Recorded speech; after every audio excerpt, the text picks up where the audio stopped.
Ladies and gentlemen, my name is Boku from University of Tokyo, and my co-chair is Professor Florian Lodick. And then we would like to do the second session. The title of the second session is second-line chemotherapy. But I would like to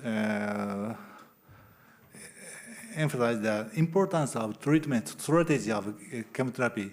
Because palliative chemotherapy, unfortunately, present palliative chemotherapy cannot cure the patient, but continuing the chemotherapy is very important for prolonged survival.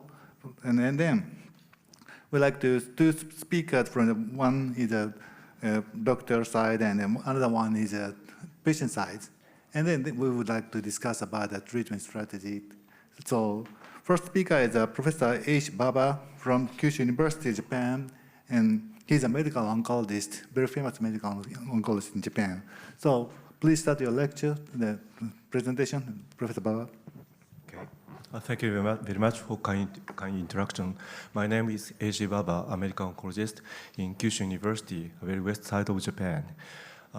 It's a great honor to have opportunity to present my presentation here.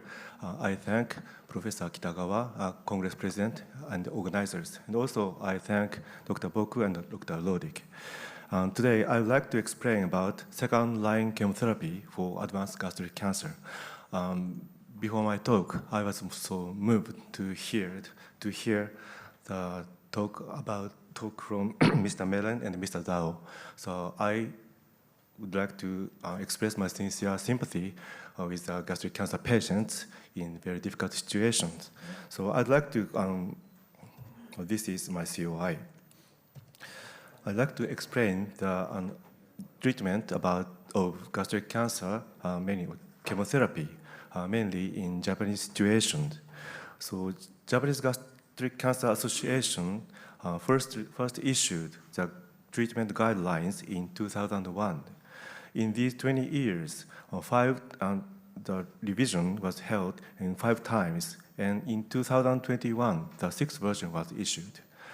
After issuing this 6th version, the new information appeared, so then web bulletin also published in December 2021 regarding the first-line chemotherapy about addition of the immune checkpoint inhibitor in combination with chemotherapies, like this. So this is a standard treatment algorithm issued in version 6 guidelines. So when patients are diagnosed as advanced gastric cancer, they should be assessed by medical examination, and then if they have a distant metastasis like this, M1, so we need to consider about not to have a curative event. They seems to have a curative surgery, so we need to consider about the chemotherapy like this. So for these patients, these guidelines recommend these recommended regimens for the first these chemotherapy regimens. From left to right, there are recommended regimens from first line, second line, third line, and the later lines. These recommended regimens are mainly for the patient who have a very good general condition. So of course, we need to modify the other options for the patient with some difficulties to have strong chemotherapies. We also have a conditional recommended regimen for the patient in various kinds of situations. So in the first-line therapy, we often use combination chemotherapy with platinum and fluoropyrimidines. So this is a very old clinical trials, but I'd like to explain it. And the left side panel shows the results of JCO 9205 study. At that time, the reference treatment arm was 5FU alone, but we expected very more superior efficacy of 5FU plus cisplatin. So, but in this study, the superiority of 5FU plus cisplatin did not show. So then the 5FU alone should be a standard for the gastric cancer patients in the first-line treatment. And then JCO 9912 study showed the non-inferiority of S1 over the 5FU alone therapy. S1 is, as you know, the oral fluoropyrimidine drug that was a new drug. So then S1 could be the standard, and also in the same time, SPIRIT trial data was also published, and this showed that S1 plus cisplatin doublet therapy is more beneficial than S1. So then we are now the standard chemotherapy for first-line treatment is fluoropyrimidine plus platinum combination therapy. But unfortunately, certain percentage of the patient recurs after the successful treatment of the first-line therapy. Then we need to consider about the efficacy of the second-line therapy. In these two, there are two clinical trials. I think these are so important information. In the left side shows the patient were treated with irinotecan or best supportive care after the failure of the first-line chemotherapy. This slide showed that the blue line of irinotecan arm shows a significant better survival than best supportive care. The right side is also same. So comparing the best supportive care, the patient with gastric cancer may have a better survival when they receive the second-line chemotherapy by using like irinotecan or docetaxel. There are some reports of the meta-analysis of 15 phase 3 trials to assessing the second-line treatment. This right slide shows the horizontal axis shows the percentage of the patient's number who had the second-line chemotherapy, and the vertical axis shows the median overall survivals. The size of the line, size of the circle is the number of the patients, and the color is red color is clinical trials held in Japan, and green color in Japan and the other countries, and blue color is performed in the countries other than Japan. So we can see the correlation between the percentage of the second-line chemotherapy patients who had second-line chemotherapy and median overall survival. And also, interestingly, Japanese patients tend to have second-line chemotherapy like this. So when we start the second-line chemotherapy, we need to think about the regimen of each treatment. So WJOG 4007 study compared with weekly paclitaxel versus irinotecan. Shown in this survival curve, both treatment arms show the similar survival benefit. So this means that both of them are candidates of second-line chemotherapy. We can see that the percentage of the patient with third-line chemotherapy. So amazingly, 89% of patients who had paclitaxel and 72% who had irinotecan had a third-line chemotherapy. So both of them are very good, high percentage. This means that the continuous use of the continuous treatment is maybe may correlate to the better survival. So in the second-line treatment, the very famous phase 3 trials data was reported. This is a rainbow study.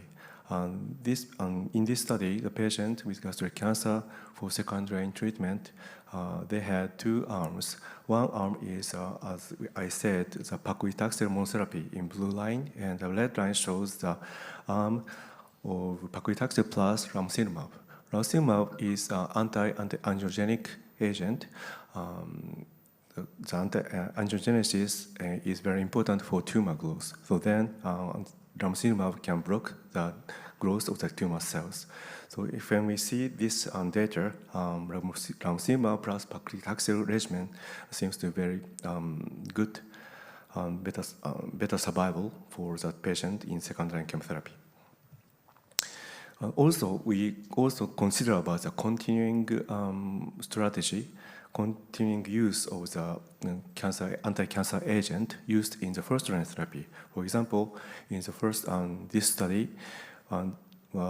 target patient was treated with S1-based chemotherapy, regardless of prior cisplatin. So then, second-line therapy was one group is irinotecan, and the other one is irinotecan plus cisplatin. So this means continuous use of cisplatin for the second-line patients. However, we cannot see the benefit of the overall survival like this. So this means that continuous use of cisplatin could not show the better survival. Same as the cisplatin, and the S1 is also compared in second line as a continuous use. However, there are no obvious benefit. So then we don't use the continuous use of the treatment strategy by using platinum and fluoropyrimidine in second-line therapy. So tumor cells, on the cell surface of the tumor, there are many molecules which transduce a growth signal to the cells. And one of the most important molecules is HER2 molecules. So this red arrow shows.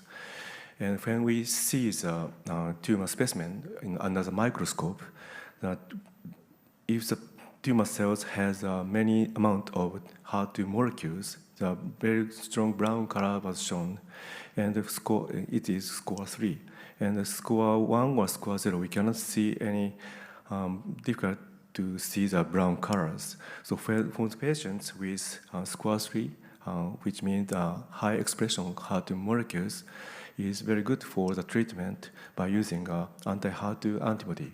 So in this study, the patient with high HER2 molecule who was very good data of treated by capecitabine plus cisplatin and also trastuzumab anti-HER2 antibody, comparing with cisplatin plus capecitabine plus cisplatin. So this is why we first select the trastuzumab containing regimen for the HER2 positive patients. So then we again think about the continuous use of anti-HER2 therapy because continuous use of trastuzumab for the HER2 positive breast cancer was successful. So then we also assess the same situation, assess the patient in same situation.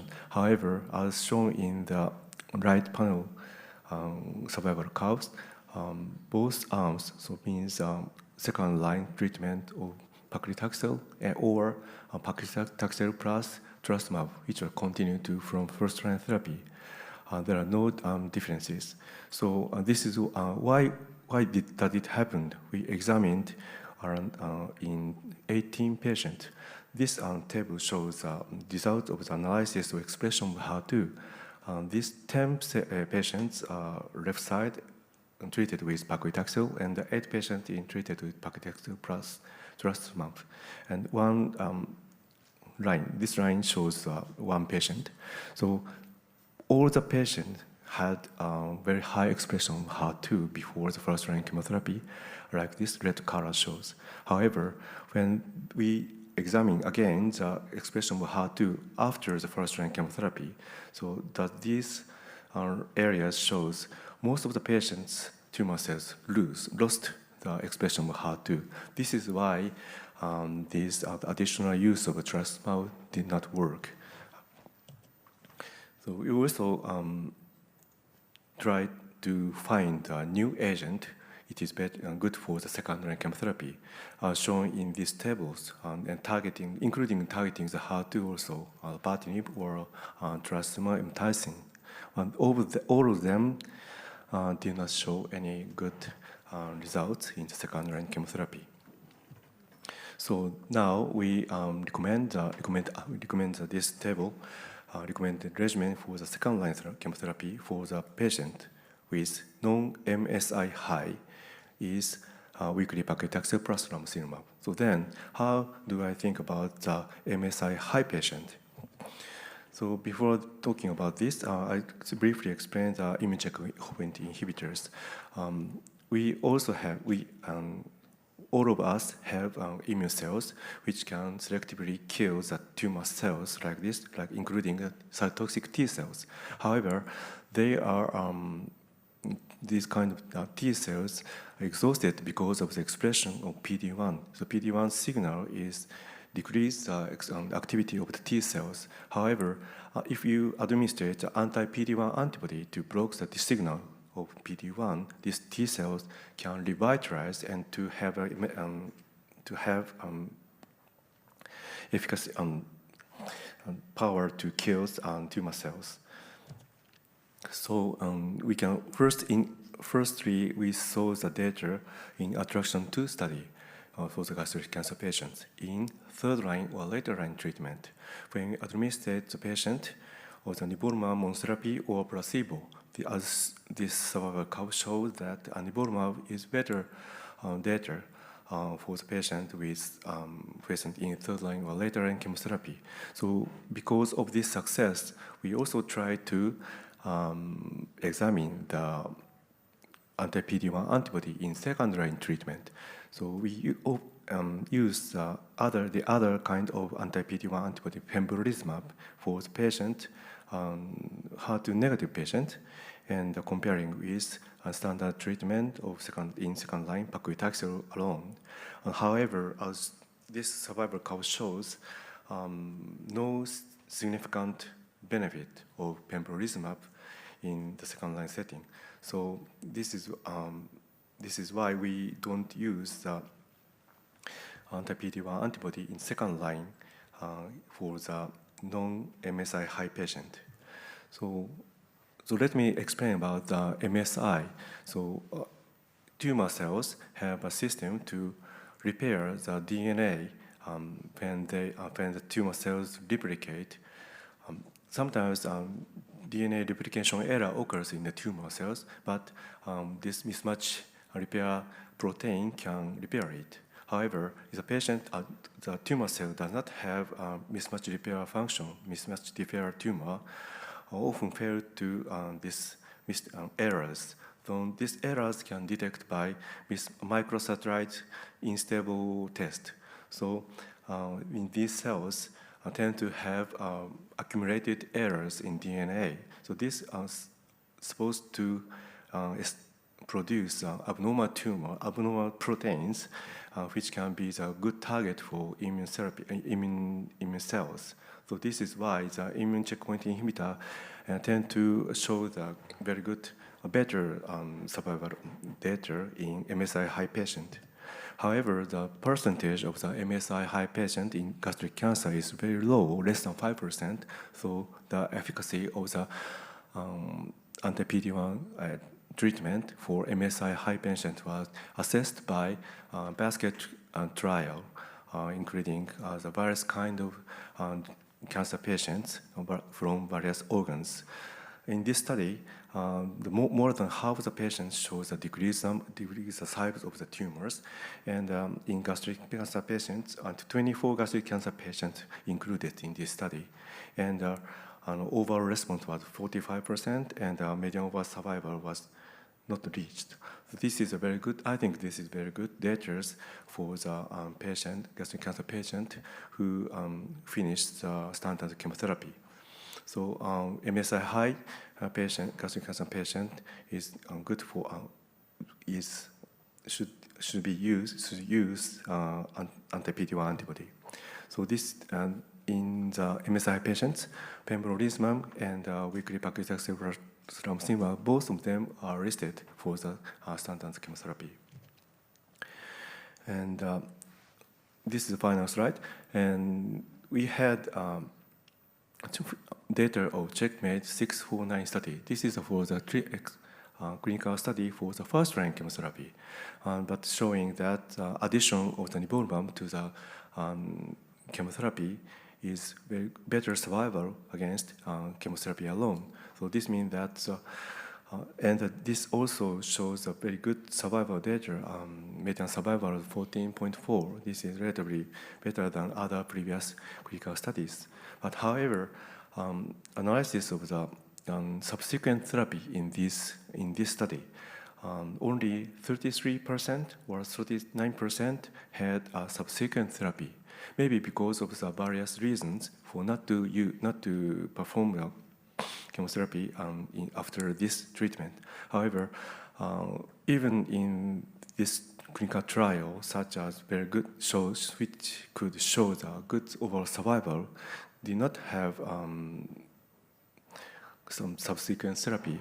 So if we had more patients who had subsequent chemotherapy, the survival